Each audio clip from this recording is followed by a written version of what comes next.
Haleluya. Shalom semua. Selamat menyertai kami di saluran Rhapsody Reality yang membawa pengetahuan dan wahyu dari firman Tuhan kepada kalian setiap hari. Puji Tuhan. Hari ini 10 November dan Pastor Chris ingin kita sama-sama merenungkan satu message berkenaan doa-doa dan penyembahan kita. Puji Tuhan. Ayat Injil tema kita pada hari ini dipetik dari Wahyu 8 ayat 3 yang berbunyi, "Maka datanglah seorang malaikat lain, dan dia pergi berdiri dekat mezbah dengan sebuah pedupaan emas, dan kepadanya diberikan banyak kemenyan untuk dipersembahkannya bersama-sama dengan doa semua orang kudus di atas mezbah emas di hadapan takhta itu." Haleluya.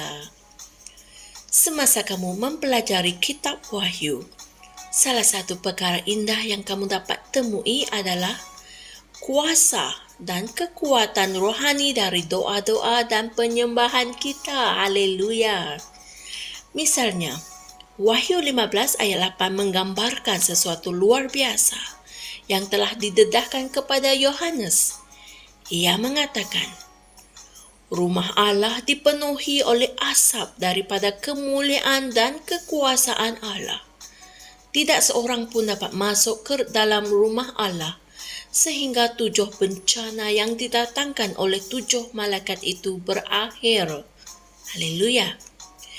Hal ini sama dengan apa yang kita boleh baca dalam Perjanjian Lama ketika para imam memasuki rumah kudus Tuhan yang dibina oleh Salomo.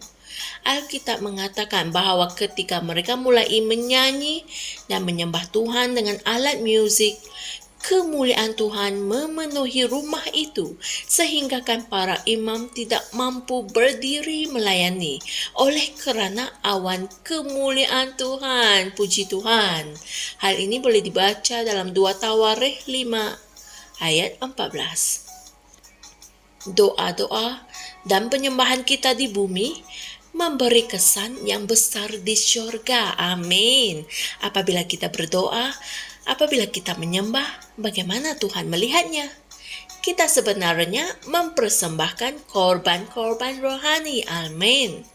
Alkitab mengatakan dalam Wahyu 5 ayat 8, "Dan ketika dia mengambil gulungan kitab itu, tersungkurlah 4 makhluk itu dan 24 orang pemimpin itu di hadapan anak domba itu.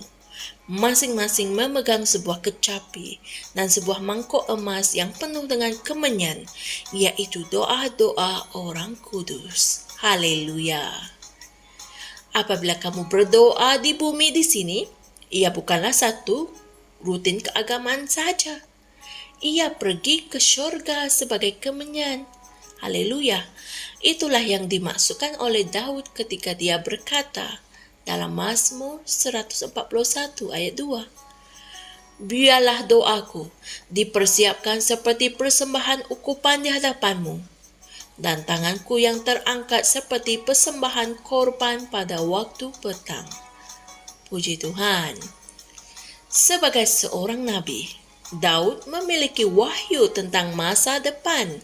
Dia melihat bahawa doa-doa dan korban-korban kita serta pengangkatan tangan kita akan menggantikan kemenyan dan pengorbanan binatang dalam Perjanjian Lama itu. Ayat Injil tema kami mengatakan ada sebuah mezbah, iaitu sebuah bait suci di syurga, di mana malaikat mempersembahkan kemenyannya bersama dengan kemenyan doa-doa kita sendiri. Haleluya. Betapa menakjubkannya perkara ini. Oleh itu, apabila kamu berdoa dan menyembah Tuhan, ianya penting bagi kamu untuk memahami sesuatu yang kamu lakukan dari segi rohani dan melakukannya dengan iman, harapan, dan kasih. Puji Tuhan. Saudara dan saudari semua, mari kita sama-sama membuat pengakuan ini. Aku mengangkat tanganku hari ini untuk menyembah Tuhan yang Maha Mulia dan Maha Besar. yang telah melimpahkan kasih-Nya kepada aku dan memperindahkan hidupku dengan keagungan-Nya. Berkat dan kemuliaan dan kesyukuran dan penghormatan dan kuasa dan kekuatan bagi Tuhan kita untuk selama-lamanya. Haleluya. Untuk renungan tambahan, sila pelajari dan renungkan ayat-ayat Injil berikut, iaitu Wahyu 8 ayat 3 hingga 4, Ibrani 13 ayat 15 dan Wahyu 5 ayat 8. Haleluya. Oleh itu, saudara dan saudari yang dikasihi, mulai dari hari ini, sedarilah bahwa apabila kalian berdoa dan menyembah Tuhan dengan mengangkat tangan kita, ada sesuatu yang rohani sedang berlaku dan kesannya sangatlah besar di syurga. Haleluya. Janganlah melihat perkara-perkara ini sebagai suatu rutin keagamaan. Lihatlah dari segi rohani. Puji Tuhan. Jumpa lagi esok untuk satu lagi ajaran firman Tuhan dari Pastor Chris. Tuhan berkati.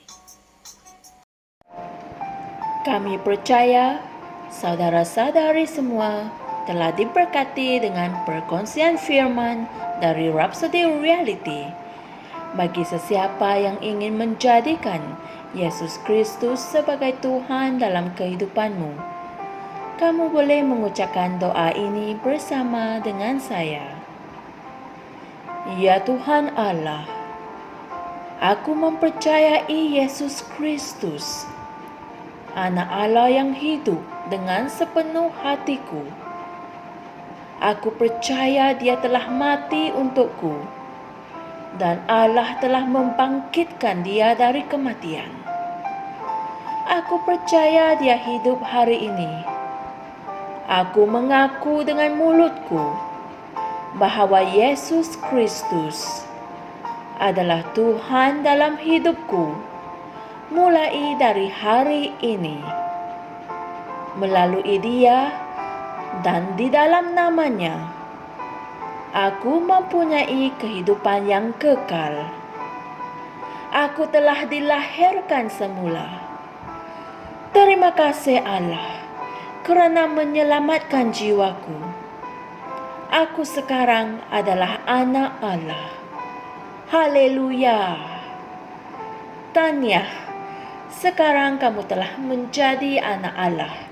Untuk apa-apa sebarang pertanyaan atau untuk mendapatkan lebih banyak maklumat mengenai bagaimana untuk bertumbuh sebagai seorang Kristian, anda semua boleh hantar mesej di akaun Facebook kami atau email kami di tni.msia@gmail.com.